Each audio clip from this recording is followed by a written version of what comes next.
Bonjour à toutes et à tous. Bien, pour commencer cette nouvelle année, recevez les merveilleux vœux de la Chambre et à titre personnel, nos vœux à tous. Merci de votre fidélité, d'être toujours aussi nombreux à nous suivre. Voilà, donc nous avons aujourd'hui notre board au complet pratiquement, puisqu'on a, enfin même plus que pratiquement, puisqu'on a Igor qui nous rejoint depuis Paris. Voilà, comme toujours, Arnaud, Pavel, tout le monde est là, donc on est ravis de vous retrouver tous. Alors, nous sommes à notre 183e briefing, donc ça commence à faire, mais on est toujours sur le pont, prêt à répondre à vos questions et à vous donner toutes les informations nécessaires sur l'état de la Russie et du monde en général. N'ayons pas peur des mots. Donc aujourd'hui, c'est Arnaud qui va commencer, donc il va nous refaire peut-être un peu un résumé de ce qui s'est passé ces 15 derniers jours, ces 3 dernières semaines. Voilà, et puis dans les domaines, comme d'habitude, politiques, économiques. Et puis ensuite, donc, Igor prendra la suite pour tout ce qui est international, diplomatique, militaire. Voilà, retrouvons nos bonnes habitudes. Arnaud, c'est à toi. Merci, Président. Bonjour à tous. Une actualité assez peu fournie. Il faut dire que la Russie sort péniblement de sa torpeur éthylique après une coupure de une dizaine de jours. Certains sujets, effectivement, restent d'actualité, mais nous viennent de la fin du mois de décembre. C'est en particulier le cas du dossier Mutabor, du nom de cette boîte de nuit qui fut le lieu de cette soirée presque nue que Pavel veut commenter, semble-t-il. Je pensais que tu parlerais du Mont Tabor et le point commun, c'est sans doute le côté un peu légionnaire et sable chaud, mais pour le reste, effectivement, c'était un peu notre saga paillettes et stupres de la fin d'année. Exactement. Et donc, il y a eu, vous le savez, on en avait parlé d'ailleurs, premières répercussions, des mises à l'index, des mises en examen. Euh, Ils indexent et chaussettes, c'est ça?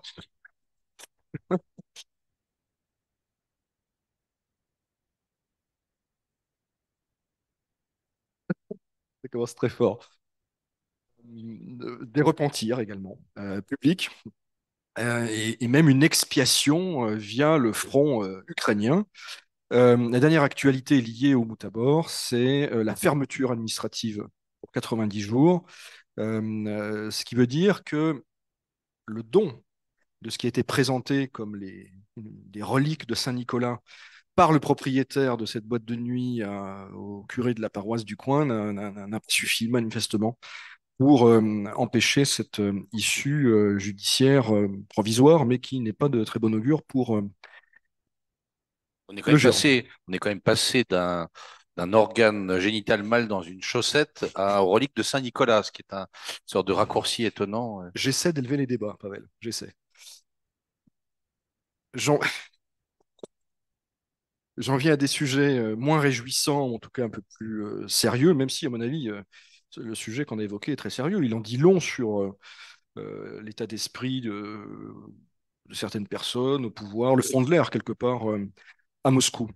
Euh, Parmi les actualités politiques importantes et moins réjouissantes, évidemment, il y a les répressions qui se poursuivent. Alors aujourd'hui, on a appris que M. Udaltsov, qui est le leader du front de gauche, qui avait déjà effectué une peine de prison, qui avait déjà été inquiété il y a quelques années, eh bien, avait été perquisitionné chez lui et qu'il était poursuivi au titre, je cite, de justification du terrorisme. C'est un article assez lourd dans le code pénal russe et ça laisse entrevoir des perspectives judiciaires assez sombres, me semble-t-il, pour M. Udaltsov. À l'autre bout du spectre politique, Alexei Navalny, dont j'avais dit la dernière fois qu'on l'avait perdu, entre guillemets, en tout cas qui n'était plus dans son lieu de détention antérieur dans la région de Vladimir, eh bien, il a réapparu dans une prison du Grand Nord. Derchef était placé à l'isolement et son procès se poursuit. Autre actualité politique, la campagne présidentielle euh, se- qui démarre, qui avait débuté en réalité en décembre. Il y a eu dans l'intervalle la confirmation par les partis politiques des candidatures. Monsieur Karitonov pour le Parti communiste, Monsieur Slutsky pour le Parti libéral-démocrate, Monsieur Davankov pour les gens nouveaux. Mais c'est Vladimir Poutine qui officiellement ne fait pas vraiment campagne, mais qu'on voit beaucoup et qui se déplace beaucoup en Russie. Il était hier en Tchoukotka. C'était la seule région de Russie qu'il n'avait pas visitée depuis 2000, son entrée en fonction. Désormais, c'est fait. Aujourd'hui, il est à Khabarovsk, dans un registre très force tranquille quelque part, hein. Il n'est pas là en tant que candidat, il est là en tant que président pour montrer que les dossiers suivent leur cours, mais il est très présent. Euh, Toujours dans le registre politique, un sondage du FTSIOM qui, là aussi, dit des choses sur l'état de la société russe. 63% des répondants se disent favorables à une forme de censure étatique, censure de l'information. Principalement pour des motifs de stabilité, pour éviter la panique. C'est beaucoup plus qu'il y a une quinzaine d'années. C'est un sondage qui est fait tous les 10-15 ans. Et les raisons sont différentes. À l'époque, les gens qui se prononçaient en faveur d'une forme de censure voulaient préserver la société, par exemple, de contenus immoraux, entre guillemets, ou amoraux. Voilà. Donc on voit que là, il y a une autre tendance et d'autres motifs, d'autres considérations. Un sujet qui est à la confluence de la politique et de l'économie, et c'est peut-être le sujet le plus important en réalité de ces premiers jours de 2024, ce sont les coupures de chauffage, les problèmes notamment à Podolsk, mais pas seulement. On voit apparaître dans les réseaux sociaux de nombreuses localités où le chauffage central, le chauffage municipal ne fonctionne plus, hein, faute de maintenance ou d'entretien. Ça devient problématique, c'est devenu un sujet politique parce que ça concerne, encore une fois, beaucoup de monde. À Podolsk, 170 000 personnes ont été touchées par cette coupure d'eau chaude et de chauffage, alors même qu'il faisait -15, -20 degrés début janvier et qu'il va de nouveau faire froid. On a appris que cette infrastructure municipale était en réalité une infrastructure privée qui appartenait à une usine de munitions et à la faveur de cet incident, elle va être nationalisée. Mais cette affaire de Podolsk, elle est révélatrice quelque part de l'investissement qui reste insuffisant dans les infrastructures, en tout cas dans ce type d'infrastructure. Ça révèle aussi une vulnérabilité, hein, du pouvoir à la veille des élections présidentielles, au risque de choquer une partie de nos auditeurs. Je dirais que ce type d'incident est plus susceptible de faire perdre des voix au pouvoir que les destinées de M. Navalny, par exemple. Dossier à suivre. Il est tellement à suivre que le président Poutine a dit s'en saisir personnellement. J'en viens à quelques nouvelles économiques avec les premières prévisions pour 2024. L'une d'entre elles a été réalisée par la Haute École d'économie, nos chers voisins, et le consensus des économistes russes et surtout étrangers, parce que l'échantillon est plutôt composé d'économistes étrangers, montre une croissance à plus 1,4% en 2024. On verra dans les mois qui viennent si ça se confirme. Encore un chiffre qui est sorti fin décembre. Il s'agit de l'indice PMI qui est publié tous les mois par l'agence S&P, Standard Poor's. Et cet indice qui concerne les industries manufacturières montre une activité très forte, 54,6 points contre 53,8 le mois précédent. Ce qui confirme que l'effort de guerre tire vers le haut l'activité industrielle dans son ensemble. Et par ailleurs, ce qui est intéressant, peut-être même encore plus intéressant, c'est la confiance des acteurs à court et moyen terme, et ce malgré les problèmes logistiques, problèmes de main-d'œuvre et problèmes de relèvement des taux d'intérêt. Donc là encore, à suivre, à confirmer, mais Standard Poor's est un indicateur qui n'est pas soupçonnable de rouler pour le Kremlin, comme on dit. Et un dernier chiffre d'économie, Avtovaz, donc le grand constructeur automobile russe, qui était français jusqu'à une date récente, qui annonce une production en hausse de 33% en 2023, avec 370 000 unités produites, ce qui représente 35% du marché national. Mais l'information la plus intéressante en lien avec Avtovaz, c'est que aujourd'hui, et le président d'Avtovaz, M. Sokolov, ancien ministre des Transports, s'en émeut, 80% du marché russe en valeur, non pas en unité, et sont déjà occupés par les constructeurs chinois. Voilà, 80% du marché russe en valeur fin 2023. Un chiffre assez extraordinaire. Euh, Est-ce que cette histoire-là, qui semble un peu légère de soirée demi-nue et qui a suscité finalement une avalanche de réactions, des contritions à la chinoise ou à la japonaise, sinon à la coréenne. Ça semble donc continuer dans le genre retour à l'ordre moral le plus strict. Quand on a connu les années 2000 ici, ça semble assez extraordinaire quand même. Et est-ce que justement l'opinion publique suit? Est-ce que la société est dans la même phase ou est-ce que c'est un peu comme pour l'avortement, c'est-à-dire il y a des cercles relativement étroits qui poussent à ce retour à l'ordre moral? Est-ce que la population, elle, est plus libre que ça ou non? Je n'ai pas vu de sondage spécifiquement sur ce sujet-là, sur cet épisode-là. Je dirais intuitivement, il y a deux choses. Il y a l'aspect ordre moral et puis il y a l'aspect festin en temps de guerre. Je ne suis pas certain que l'aspect ordre moral porte beaucoup au-delà de certains cercles. Je pense que là, ce sont plutôt les cercles patriotiques, entre guillemets, plus que religieux. C'était sur le thème, vous voyez, Moscou, ces gens qui, depuis le 24 février, soit sont partis, soit continuent à faire du business avec l'étranger. Pendant que vous êtes dans les tranchées, eh bien voilà ce qu'ils font. Je pense que c'est plutôt ce volet-là et qui potentiellement parle à plus de Russes que l'aspect moral, l'aspect mini-striptease à voir. La suite politique n'est pas très claire au sens où on voit que l'organisatrice apparemment a pu rester en Russie, elle a été, semble-t-il, blanchie, d'autres non. Donc il y a une approche, une punition sélective à l'égard des personnes qui ont participé à ça. C'est un message envoyé en direction de ce monde du show business qui est soupçonné de rester pro-occidental et non seulement un panier de crabes, mais un panier de vis quelque part. Merci. Bien, ça va être au tour d'Igor de nous éclairer, de nous dire ce qui se passe dans le reste du monde. Et de nous montrer sa chaussette. Non, pas aujourd'hui, désolé. Ce sera pour une prochaine fois. Garde le meilleur pour les pads, coquin.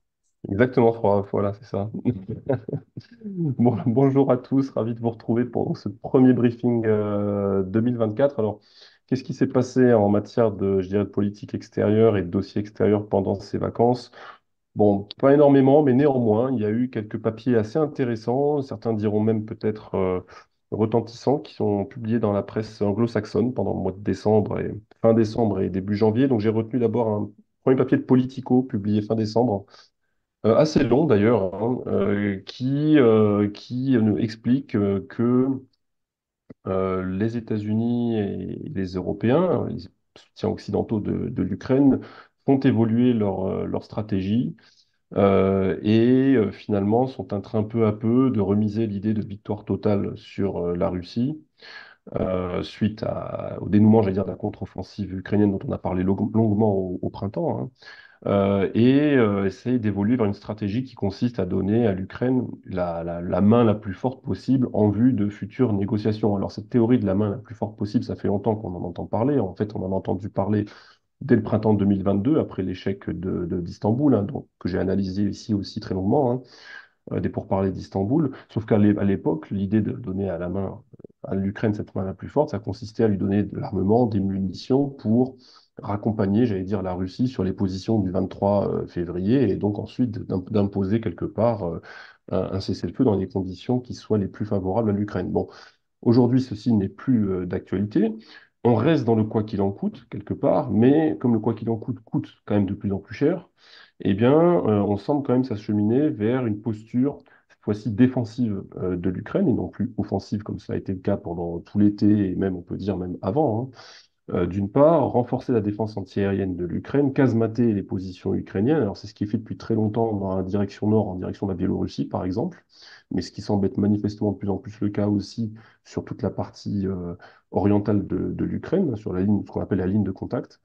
Et également, troisième axe, c'est revitaliser le complexe militaro-industriel ukrainien. Alors ça, on a déjà vu des choses se produire ces derniers mois avec des visites d'hommes d'affaires, de grandes entreprises de défense occidentales pour essayer de revitaliser ce complexe militaro-industriel et donc finalement de localiser le plus possible la production de pièces détachées et de ce dont l'Ukraine a besoin pour faire tourner et alimenter le front en tout ce qu'on peut imaginer, puisqu'on a compris maintenant que, en ce qui concerne l'industrie en Europe même ou aux États-Unis, eh bien, on est un petit peu pris de court par les événements. Donc, il n'y a pas de grand shift fondamental, mais le fait que Politico consacre un grand article à cette situation est quand même assez révélateur, surtout que ça corrobore ce qu'on avait évoqué juste avant les congés, à savoir que les États-Unis sont en train d'élaborer avec les Ukrainiens une nouvelle stratégie pour 2024, voire au-delà, pour savoir comment faire, comment tenir dans le contexte post-contre-offensive qui a échoué. Alors, cela dit, toujours dans ce papier, il évoquait la question de potentielle cession territoriale ukrainienne à la Russie qui ne semble plus être un tabou. Alors non pas qu'on discute concrètement de quel territoire va être cédé, mais qu'en tout cas, ce sont des sujets qui seraient abordés dans des cercles là aussi très restreints, dans le cadre d'hypothèses sur ces négociations qui arriveront un jour pour tenter d'arriver à un cessez-le-feu. Le deuxième article que j'ai relevé, qui était assez intéressant, c'était celui de Bloomberg début janvier sur les pays du G7 qui se sont retrouvés avec des pays dits du Sud global en Arabie Saoudite et avec les Ukrainiens également pour des pourparlers discrets à Riyad le 16 décembre. On a appris ça 3 semaines après la tenue de ces pourparlers. L'Arabie Saoudite a accueilli donc des délégations venues d'Inde, de Turquie, des pays du G7 évidemment et d'Ukraine, mais certains grands absents ont été relevés. Les Chinois ne sont pas venus, les Brésiliens ne sont pas venus, les Émiriens qui sont pourtant à côté n'ont pas jugé bon d'envoyer une délégation pour là aussi discuter officiellement de la formule de paix ukrainienne dont je vous avais déjà parlé. Mais ces pourparlers n'ont pas produit grand-chose, puisque ce qu'on apprend dans Bloomberg, c'est que les pays du G7 campent finalement sur leur position de soutien politique indéfectible hein, à l'Ukraine, et ont essayé encore de rallier à leur cause eh bien, les pays du Sud, en leur disant que finalement ils devaient remettre en question leur coopération avec la Russie, que ce soit une coopération économique, une coopération politique ou autre, et rejoindre cette coalition de soutien à l'Ukraine. Donc pour l'instant, c'est bloqué, mais cela montre toujours que l'Ukraine essaye de évidemment pousser cet agenda de formule de paix ukrainienne qui a été amendé en 18 mois 102 fois et qui doit servir, selon Kiev, de base de discussion à tout règlement, tout futur règlement du conflit. Au niveau de l'aide militaire, passe pas grand-chose. Les États-Unis, alors, ont voté le budget, nouveau budget fédéral, mais pour l'instant, l'enveloppe qui concerne l'Ukraine est toujours en suspens. En revanche, le Danemark a annoncé repousser au deuxième trimestre la livraison des premiers chasseurs F-16. Il va y avoir un premier lot de 6 F-16, et donc 6 pilotes ukrainiens qui seraient formés manifestement à leur emploi, qui devaient arriver en ligne là, ces jours-ci. Cela a été repoussé sans plus de précision. On ne sait toujours pas finalement où est-ce qu'ils seront basés, comment sera assurée leur maintenance. Est-ce que ça se fera sur des aérodromes en Ukraine? Est-ce que ça se fera en Roumanie, en Pologne? Pour l'instant, évidemment, on imagine bien, on n'a aucune information là-dessus. Moi, je pense que le jour où les F-16 arriveront en Ukraine, on le saura parce qu'on verra des images avant même que leur présence soit officialisée. Et donc, c'est quand on les verra voler et que ça sera présenté comme l'entrée en action hein, de ces F-16 que l'on pourra attester de leur présence. Toujours sur le front de l'aide militaire, l'Ukraine discute avec un certain nombre de pays de l'OTAN, alors on ne sait pas trop lesquels, mais on a des petites idées néanmoins, discute de l'idée de créer une task force navale en mer Noire avec des navires de l'OTAN pour escorter, protéger les corridors maritimes qui sont censés servir de route pour l'exportation de céréales ukrainiennes. Alors, on sait qu'il y a une coalition navale, hein, vous savez, l'OTAN, le groupe de Ramstein fonctionne avec des espèces de paniers de groupes de pays qui chacun s'occupe de thèmes très spécifiques. Et la coalition navale, notamment, regroupe la Grande-Bretagne, enfin, on trouve notamment la Grande-Bretagne, qui fournit, on le sait, des missiles anti-surface et des systèmes d'armes de défense. Mais on peut donc imaginer que la Grande-Bretagne fait partie de ces pays qui pourraient envoyer des navires en mer Noire, sauf qu'il y a un certain nombre quand même de paramètres dont il faut tenir compte. Tout d'abord, les détroits turcs sont fermés à la navigation militaire depuis le 28 février 2022, et la Turquie ne laisse plus entrer ou sortir aucun navire militaire de quelque pays que ce soit, à part ses propres bateaux.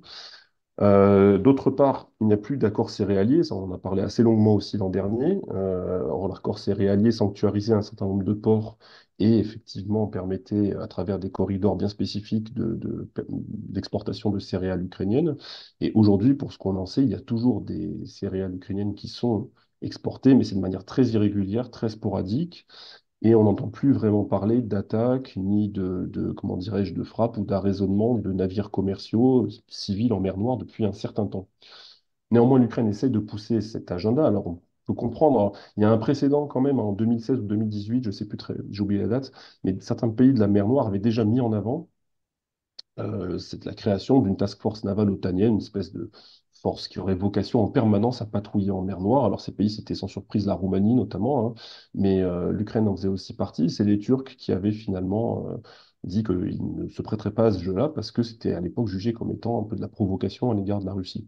Alors on voit ressurgir le dossier aujourd'hui dans un contexte totalement évidemment différent.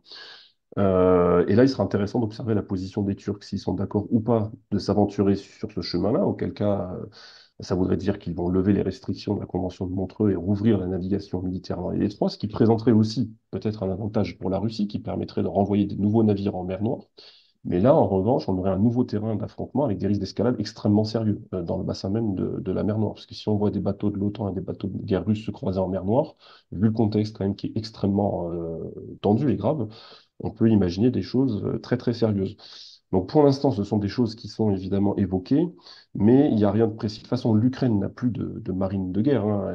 Elle ne l'a plus en fait depuis 2014. Elle avait un embryon de flottille côtière.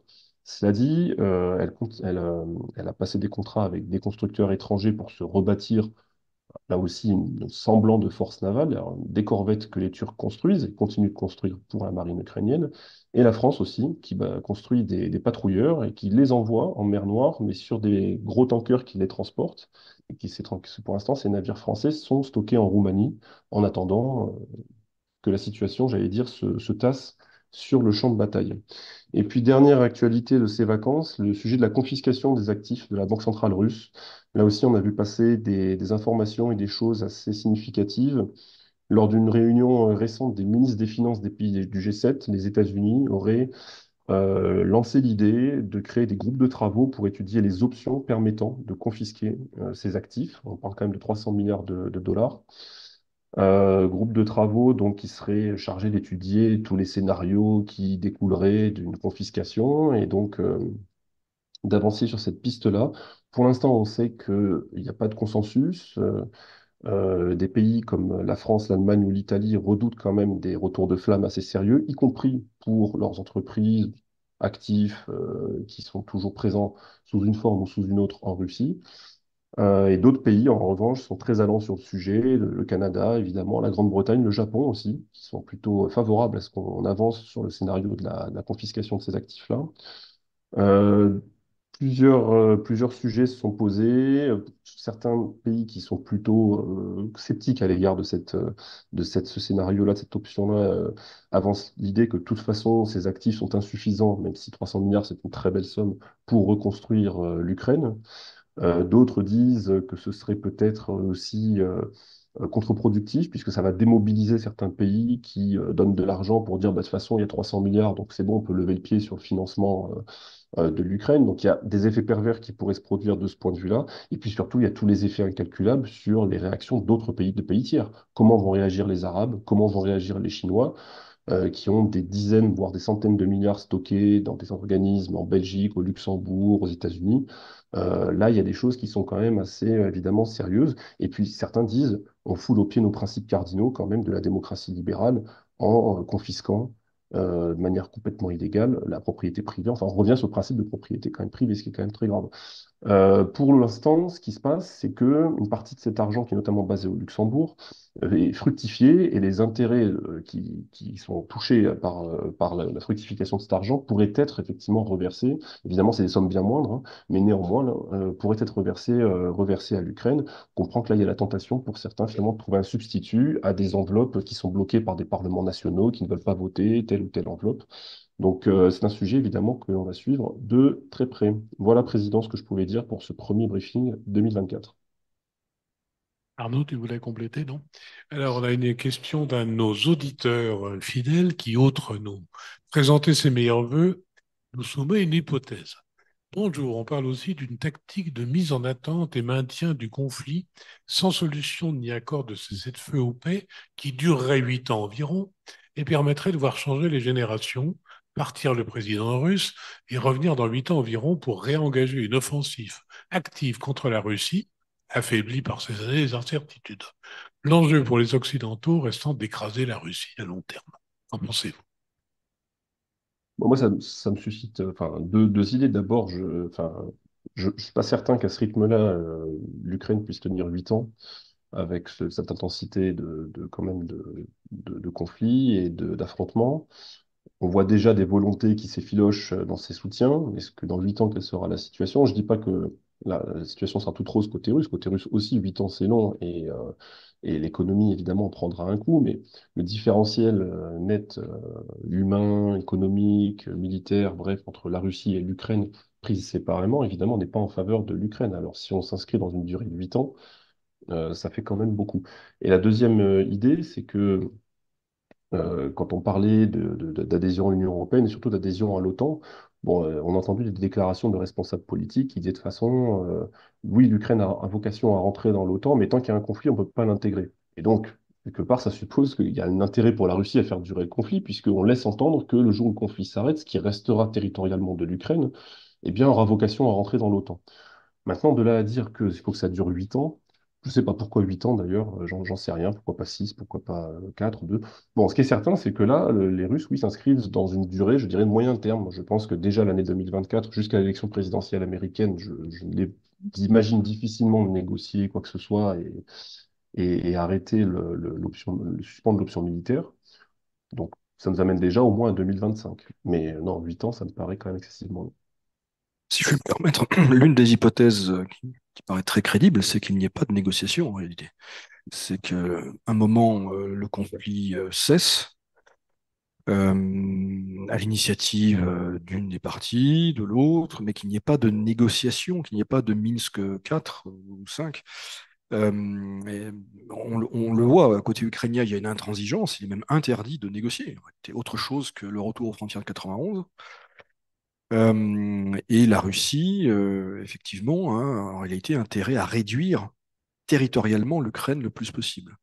Et l'Ukraine et la Russie dit n'avoir aucune confiance dans les Occidentaux, après les accords de Minsk, etc. etc. Donc le scénario qui verrait finalement à un moment, dans 1 an, 2 ans, 3 ans, le conflit se geler est crédible, ce scénario n'implique pas forcément de négociation et de sortie diplomatique en tant que tel. Les Russes, en tout cas, n'y croient pas. Les Russes n'y croient pas, ne croient pas, par exemple, à la carotte de la levée des sanctions, à la levée du gel sur les actifs. Et ça, évidemment, ce serait un scénario pourri, entre guillemets, hein. C'est-à-dire que rien ne serait réglé et tout pourrait repartir à un moment ou à un autre.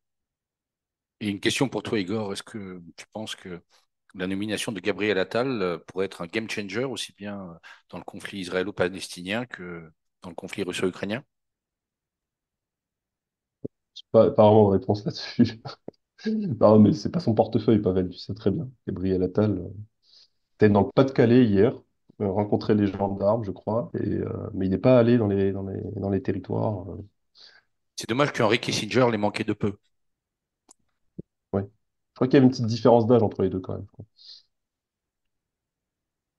Bien, on va finir sur cette note joyeuse. Encore une fois, tous nos meilleurs vœux pour cette nouvelle année. On espère qu'elle sera un peu meilleure que les précédentes et qu'on va arriver à des périodes plus prolifiques, plus intéressantes, plus pacifiques en tout cas.